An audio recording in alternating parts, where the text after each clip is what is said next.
जैसा कि आप सभी जानते हैं कि 200 वर्षों से अधिक की गुलामी सहने के पश्चात अनेक प्रकार की यातनाओं को सहने के बाद हमारा भारत 15 अगस्त 1947 को स्वतंत्र हुआ।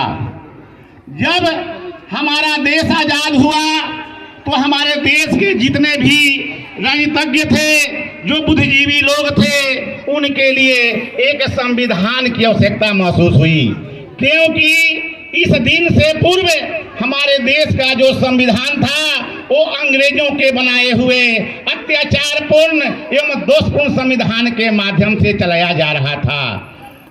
संविधान, बार बार संविधान शब्द की यहाँ पर बात हो रही है और ये खास करके ये जो राष्ट्रीय पर्व है संविधान को लेकर ही बना है। इसलिए मैं 2 लाइन में आप लोगों को संविधान का डिफिनेशन बता देना चाहता हूँ। संविधान न्याय एवं कानूनों का वह संग्रह है। संविधान न्याय एवं कानूनों का वह संग्रह है जिसके द्वारा किसी देश का शासन संचालित होता है। तो प्यारे बच्चों, हमारे देश के बुद्धिजीवियों ने स्वयं से एक संविधान बनाने के लिए सोचा। अतः सर्वप्रथम डॉक्टर सच्चिदानंद सिन्हा की अध्यक्षता में संविधान सभा का गठन हुआ, लेकिन उसमें कोई ठोस निर्णय नहीं निकल सका। कुछ दिनों के बाद डॉक्टर राजेंद्र प्रसाद की अध्यक्षता में एक संविधान सभा का गठन हुआ। उसमें पूरे भारत से जो दिग्गज नेता थे, जो दिग्गज विद्वान थे, उस सभा में उपस्थित हुए सदस्यों की संख्या 289 थी।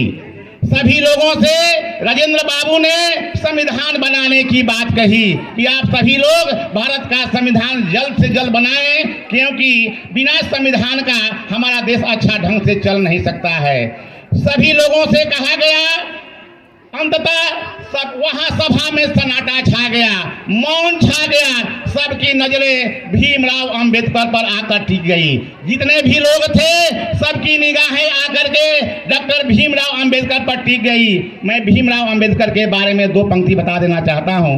डॉक्टर भीमराव अंबेडकर भारत का पहला व्यक्ति थे जिन्होंने विदेशी धरती से पीएचडी की डिग्री सर्वप्रथम हासिल की थी। वो अमेरिका और इंग्लैंड दोनों जगहों से पीएचडी की डिग्री हासिल किए थे और 1946 की अंतरिम सरकार में वो भारत के विधि एवं कानून मंत्री थे। उन्हें लॉ ऑफ जस्टिस के नाम से जाना जाता था। अंततः उन्होंने इस चुनौती को स्वीकार किया और उन्होंने भारत का संविधान 2 वर्ष 11 महीना और 18 दिन में लिख करके ये संविधान सभा का अध्यक्ष को सौंप दिया। इस संविधान में 395 अनुच्छेद, 22 भाग और 8 धाराएं हैं। यह दुनिया का सबसे बड़ा लिखित संविधान है। इन संविधान को हमारे देश के जितने भी राजनीतिज्ञ थे, जो बुद्धिजीवी थे, अच्छा ढंग से अध्ययन किए। एक एक बिंदुओं पर प्रकाश डाला गया। एक एक बिंदुओं को काफी विचार विमर्श करके और इस निर्णय पर पहुंचे कि ये बात सही है। पढ़ते पढ़ते जब उनकी नजर संविधान के 315वें अनुच्छेद में जाती है, इसमें रिजर्वेशन का प्रस्ताव है, आरक्षण का प्रस्ताव है। डॉक्टर भीमराव अंबेडकर ने साफ शब्दों में लिख दिया था कि भारतीय संविधान के प्रभावी होने तक गरीबों को, पिछड़ों को, दलितों को, वंचितों को 10 वर्ष तक आरक्षण दिया जाएगा। प्यारे बच्चों, जब यहाँ पर सबकी नजरें आती है, काफी विचार विमर्श होता है, तब पंडित जवाहरलाल नेहरू ने अंबेडकर को गले लगाते हुए कहा कि जिस समता मूलक समाज की स्थापना का सपना महात्मा गांधी वर्षों तक अपने दिल में सजोए थे, आपने गरीबों, वंचितों को यह आरक्षण का लाभ देकर उन्हें समाज की मुख्यधारा से जोड़ने का प्रयास किया है। अतः आपकी जितनी भी प्रशंसा की जाए वो कम है। आपके इस बात से ये पता चलता है कि आप समानता में विश्वास करते हैं।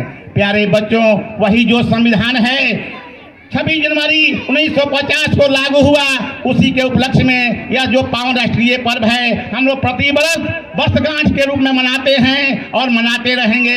इन्हीं शब्दों के साथ मैं अपनी वाणी को विराम देना चाहता हूं, लेकिन विराम देने से पूर्व मैं अपने विद्यालय के सभी छात्र एवं छात्राओं के लिए एक बात कहूँगा।